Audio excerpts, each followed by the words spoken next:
అభివృద్ధి జరిగితే మరి ఎందుకు బీజేపీ ఇంకా రాముణ్ణి రామాలయాన్ని అడ్డుపెట్టుకొని ప్రచారం చేసుకొని ఓట్లు అడగాల్సిన అవసరం ఏంటి?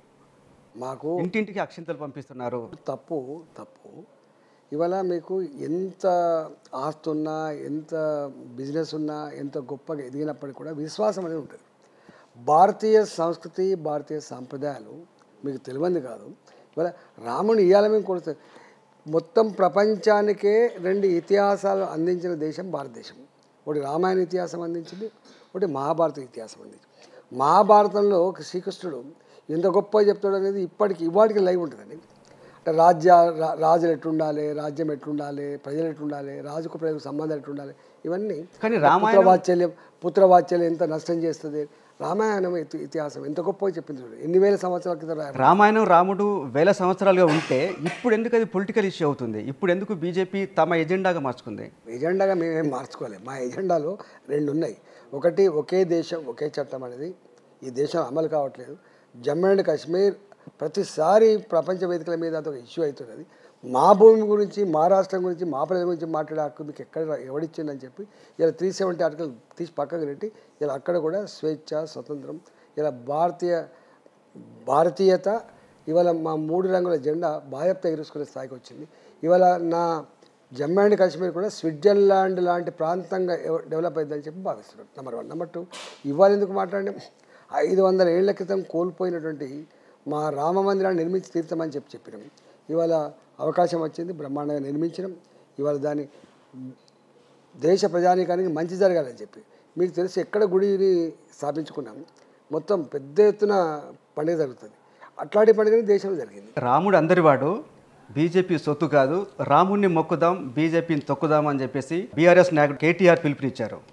ఏం చెప్పదలుచుకున్నారు? ఇట్లా ఈ అహంకార మాటలు ఇట్లాంటి మాట్లాడుకొని అదైంది. ఎప్పుడు కూడా ప్రజల విశ్వాసాలను అగౌరవపరిచే ప్రయత్నం ఎవరు చేయొద్దండి. ఇది మంచిది కాదు. అహంకారంతో కూడా రాముడు అందరివాడుగా ఎవరంటాలో అందరివాడు కాదని, ఎవరంటాలో ఎవరు కాదంటాలా, అందరివాడే రాముడు.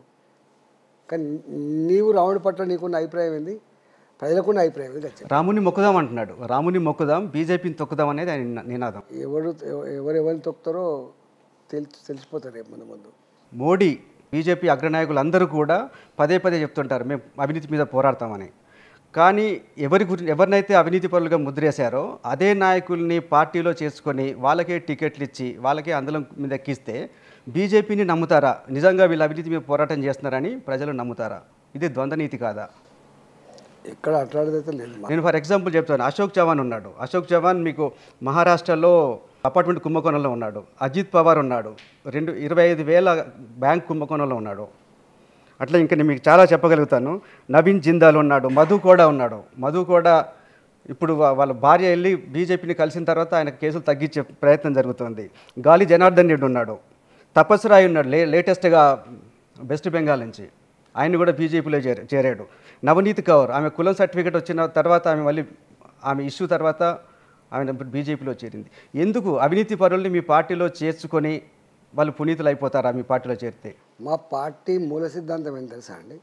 అవినీతి రహిత దేశం చేయాలని, అవినీతి రహిత పాలన కొనసాగాలని చెప్పి కోరుకునే పార్టీ.